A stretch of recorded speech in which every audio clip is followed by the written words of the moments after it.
Hey, everybody, and welcome. Are you ready for an amazing Bible story? Because this one is packed with action, bravery, and a super important lesson. We're going to learn all about Abram, his nephew Lot, and a really daring rescue that all comes down to making wise choices. Okay, let's jump right in. So first up, let's talk about a big word for our story today, wise. What does it even mean to be wise? Well, it's pretty simple, actually. It's all about making good choices because you know what's true and what's right. And you know who is the wisest of all? God. And the best part is, he can help us be wise too. So keep that word in your head as we get into our story. All right, our story starts with two guys, Abram and his nephew Lot. They were kind of like cousins. Now, they had so many animals and workers that there just wasn't enough space for them to live together anymore. So they had to make a really big decision who was going to live where. And you'll see, their choices were very, very different. Okay, check this out. It shows the two paths they took. Lot, he looked with his own eyes and saw these beautiful green fields near a big city called Sodom. He thought, wow, that looks like the absolute best spot. But Abram, he trusted God to show him where to go, and he ended up living peacefully up in the hills. See the difference? Lot moved closer to danger, while Abram stayed close to God. And the Bible tells us exactly what Sodom was like. It says the people there were wicked and were sinning greatly. Yikes. So by choosing to live right next door, Lot was putting himself and his whole family in a really dangerous place with some very bad influences. This was his first not-so-wise choice.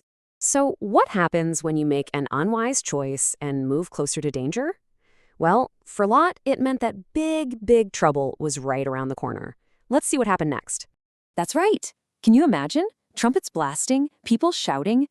4 powerful kings declared war on Sodom and all the cities nearby. A huge battle started. And guess what? Sodom's army lost. And the enemy kings came rushing into the city. And here's the really important part. Because Lot had chosen to live in Sodom, he got all tangled up in their problems. The enemy kings captured Lot, his family, and they stole everything they owned. His unwise choice led to something really painful.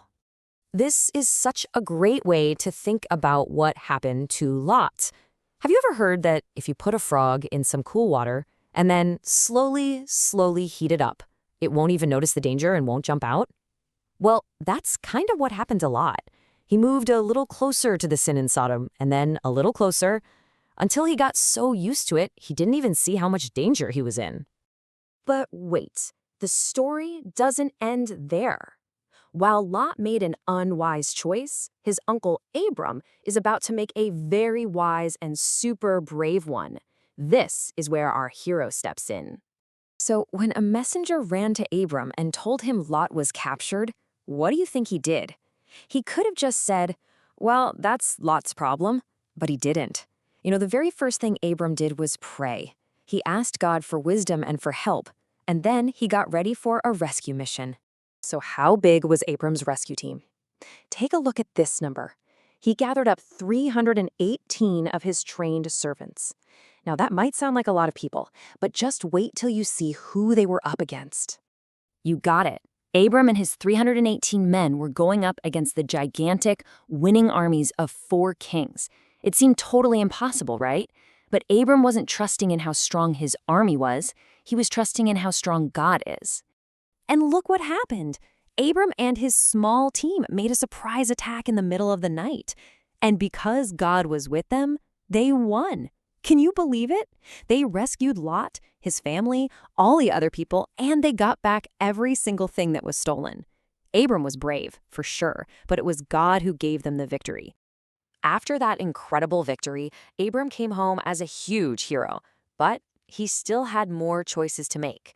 And these choices would show everyone who he really trusted and who should get all the credit for the win. So let's look at the wise choices Abram made after the battle. First, he met a priest of God named Melchizedek. Then Abram gave a tithe, that's a tenth of everything he got back, to say thank you to God. And then, get this, when the king of Sodom offered him a giant reward, Abram said, nope, not interested. All of these choices gave the glory right back to God. This is pretty much what Abram said to the king of Sodom. He wanted to make it super clear. His blessings and his win came from God, not from any king.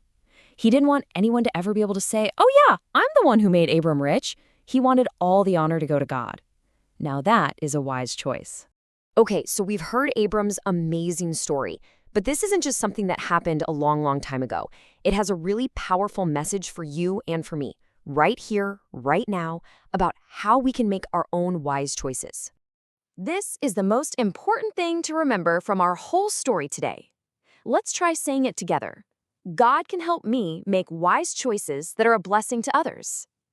Just like God helped Abram, He can help you choose what is right and be a huge help to the people around you. And here is the perfect verse to help us remember that. It basically means we should never, ever give up on doing the right thing. Sometimes it's hard to be kind or to help someone, right? But God promises that if we don't give up, we will see a good result. Abram didn't give up on Lot, and we shouldn't give up on doing good. So, as you go into your week, I want you to think about this question. Maybe there's a choice you have to make at school, or with your brother or sister, or maybe you'll see someone who needs help. Remember Abram, pray first, ask God for wisdom, and then choose to be a blessing. Because with God's help, you can make amazing, wise choices every single day.